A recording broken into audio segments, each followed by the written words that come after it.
I heard the realtor say, "It's still available," before my sister finished calling me a monster. The house we were standing in felt too small for the heat in the room, too small for the truth I'd been holding like a secret coin in my fist. Julia's voice was sharp and low, the kind of voice that had learned to make other people feel wrong without breaking a sweat. "You're hoarding money, Penny," she said, like she had rehearsed it. Like she believed it was the last honest thing she'd ever say. I smiled. Out of habit, out of practice. I didn't move, because the moment I moved, the reveal would be gone. The realtor looked from me to her, clipboard stiff in his hands, expecting a question. I let the silence stretch. It tasted like pennies and polished wood. The house sat on a quiet street in a sleepy neighborhood outside Cleveland.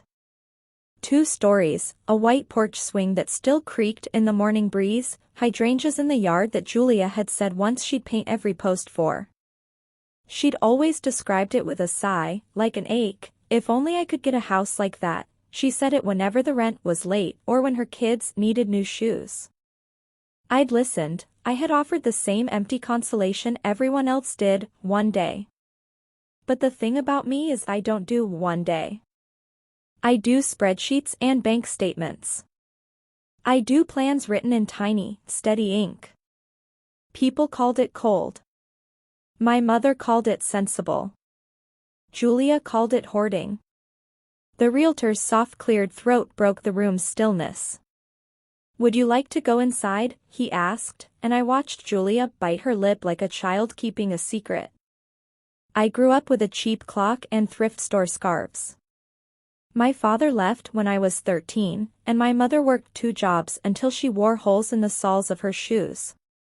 Money, for us, was a sound, the clink of a jar for emergencies, the hush that followed when bills arrived. I learned to count. Not because I loved numbers, but because I knew what happened when you didn't. I remember my first real paycheck at 22, tiny, bright tears in the corners of my eyes, and deciding then that I would never hold out a hand for pity again. I took jobs other girls my age scorned, slept on couches, and said no to nights out. While friends bought shoes, I bought quiet. While Julia borrowed, I refused to lend without contracts. She called me heartless then. I called it survival.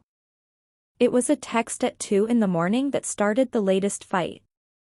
She sent a photo of a foreclosure listing, tagged the agent, and wrote, "Can you believe the cheek?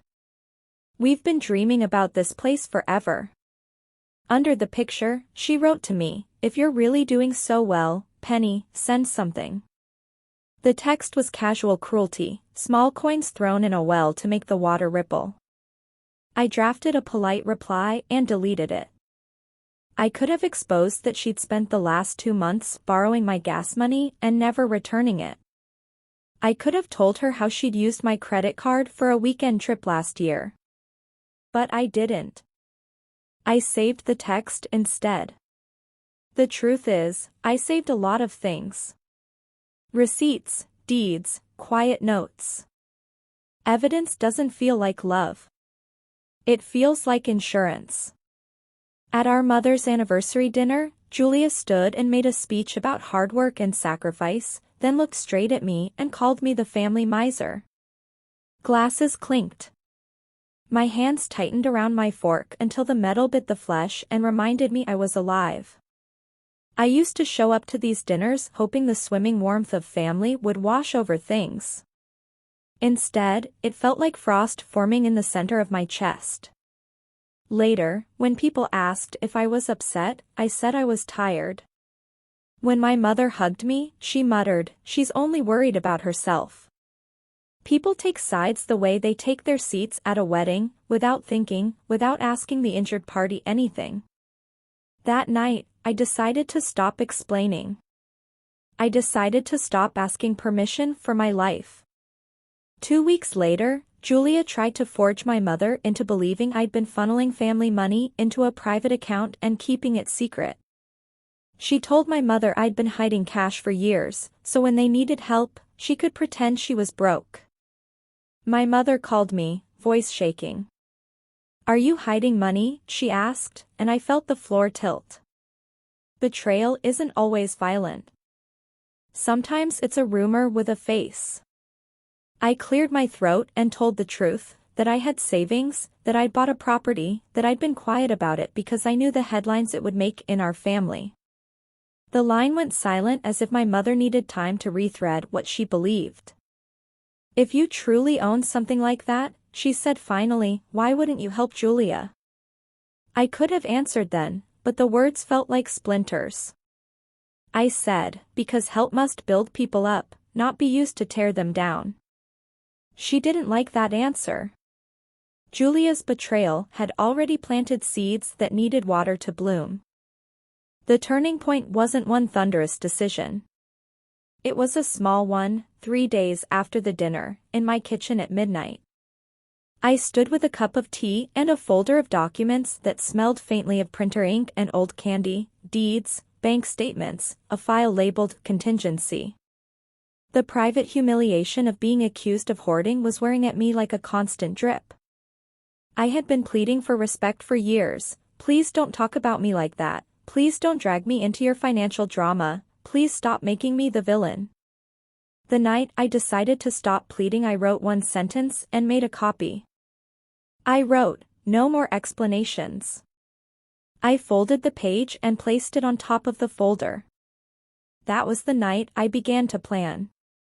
I stopped asking for sympathy, and I began to gather evidence, not to punish, but to make the truth undeniable. The turning point line, I'd been begging for respect. The next morning I drew up a plan. I printed the ownership papers, but I didn't tell anyone what the papers said. My plan was administrative, tedious, and entirely legal. I hired a title company, paid for an escrow account, and set up a trust. I took measures to ensure the property would never be held up in some later scramble or be easily transferred through family pressure. I arranged things in ways that would let me control how and when the house could be shown or sold. It felt petty, maybe, to someone who equated revenge with fireworks. But there's a certain cruelty in being methodical. The slow reveal makes people believe in their own assumptions until the moment you cut them off. I bought the house in cash through a series of entities that, on paper, didn't trace back to Penny Hart. Only the title company and I knew the final deed. I drove by the house for months, parking at strange hours to watch how the morning light struck the porch steps, studying the way families moved through that neighborhood like actors in a familiar play. A private humiliation that sticks is never one big thing, it's a collection of small, precise slights. Like the time Julia told my niece, in front of me, "Your Aunt Penny never lets anyone have anything," and my niece's small mouth tightened as if she'd swallowed a pebble. Or the night the landlord stopped accepting my phone calls after Julia said I was hard to deal with. Or the cashier who flinched when I handed my debit card because someone had whispered that I was rich and hoarding. These are the things that burn slowly. They left me in rooms full of people who treated me like I had something to be ashamed of. I learned to hold my chin higher. To keep my successes private. To let the roar of small betrayals echo until I could respond with facts. I had a plan to stop the rumor mill, but it meant walking into the lion's den, the open house. I waited until the realtor put up a sign advertising an open house. Julia had said she would go to a showing, casually, to see if it felt right. I called the agent pretending to be a potential buyer, voice bright and obliging. I scheduled a visit the same week. The realtor, obliging and unaware, sent an email saying there were multiple interested parties. I set forward with a calm I did not feel, wearing a neutral coat and a smile that said nothing. When I arrived, Julia was already there, hands on the rail of the porch like she owned the day. She turned and saw me and her face split into a smile so practiced it might have been made in a factory. Inside, sisters and neighbors milled, children ran their palms along banisters, and the air smelled like lemon cleaner and new beginnings. I let the room buzz. People expect drama to be loud. This would be quiet and exact. We walked through the rooms, hands trailing the banister, noises bouncing off the high ceilings. Julia catalogued features to any passerby: nice sunroom, big closet, great backyard for the kids. I let her speak. Then the realtor stepped into the kitchen, cleared his throat, and said, "Before we continue, there's one administrative item." The room stilled like a pond when a bird lands. He had my file. My ownership file. He looked at me, at Julia, then at the clipboard. "The title shows a private owner," he announced, the phrase chosen to sound neutral, to hide a knife. "And the owner has asked to remain anonymous until showings are complete." He looked at me with a faint apologetic smile, and I nodded. People rumble when they sense a secret. Julia's mouth opened, closed, opened again. The neighbors leaned in. The realtor continued, voice small as a match strike, "However, the owner is present today, and she would like to make a brief announcement." The air changed. Julia's face flushed the color of overripe tomatoes. I stepped forward. My voice was not loud. It was steady, as if I'd been rehearsing it in a quiet room for years. "Good afternoon," I said. "My name is Penny Hart. I own this house." For a second, no one in the room breathed. Then a single, small sound, a chair scraping, the landlord clearing his throat. Julia's jaw loosened like a trap. "You own it too," she said, and the sentence had the narrowness of someone trying to squeeze into pants gone 2 sizes too small. I told the short version, how I'd saved, how I'd bought in cash, how I'd set up the trust to protect the house from speculative offers. I didn't tell them about every late night or every skipped vacation. I didn't have to. The facts were heavy enough. People looked at me as if I had become 2 people at once, the Penny who smiled politely at potlucks and the Penny who could write checks big enough to silence rumors. The silence was the first thing I noticed. Then a ripple, a neighbor asking, "Why didn't you buy sooner?" My mother stood by the door with eyes I didn't recognize, awe and confusion and the faint, vinegary sting of disappointment. Julia's face went through stages: disbelief, anger, a slick panicked calculation of where to place blame. She said my name once, like a warning, and then, to the realtor, "It's a mistake." He consulted his clipboard, made a call, and the color drained from her cheeks. People in the room, uncomfortable with the sudden shift in status, slowly rearranged themselves. Some avoided my gaze. Others tried to be kind, a kind that kept a distance. My sister's husband, usually loud, stuttered and left to take a call in the driveway. The ripple turned into a pattern: whispers, curtness, small family earthquakes. I did one more thing that would make sure the truth could not be gaslit away. After the open house, I sent a carefully worded letter to my mother and another to Julia. It was not accusatory. It simply stated facts and boundaries, an explanation of why I'd purchased the house, and a note that my assistance would always be considered, in writing, not in the form of vague requests. I closed the letter with, "I will not be guilted into handing over my life to props for someone else's story." People called me unforgiving.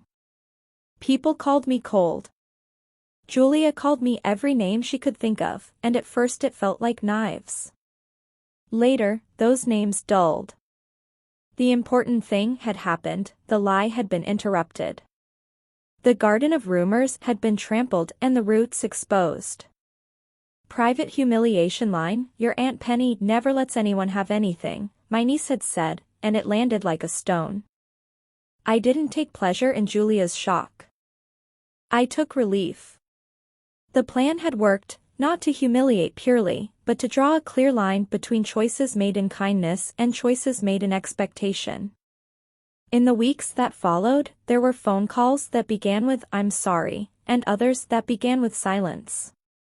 My mother visited the house alone, and she and I sat on the porch swing in the evening while the hydrangeas turned from blue to purple in late summer light. "I didn't understand," she said simply. I told her things I wanted to explain then, not to justify, but to show. You don't have to explain, she interrupted, reaching for my hand. You were always careful. You were trying to keep us safe. That was the lesson she needed to learn about me. Julia reached out later, not to apologize at first, but to ask if she could see the house's floor plan. She sounded like a woman who had been stripped of a script and was trying to find new lines. I let her look. But I made it clear, nothing would happen without written agreements and respect. Some cracks healed, some didn't. But the air felt cleaner for the truth. The moral of this story is not that quiet hoarding is noble or that revenge is a trophy to be carried. It's that privacy can be a shelter and that a boundary left unspoken becomes a wound. I did not buy that house to wield it like a weapon. I bought it because I wanted a place where I could sleep without counting bills at the top of the night. The revelation was a necessary cut to separate expectation from generosity. I learned that generosity without boundaries is a cost someone pays forever. I also learned that truth delivered calmly is louder than any accusation shouted in a crowded room. If this story touches you, tell me where you're watching from. I want to hear the cities that keep secrets too. Early, organic, after hook/setup. If this hits home, tell me where you're watching from. If you've ever been accused for protecting yourself, hit like and let it remind you you aren't alone.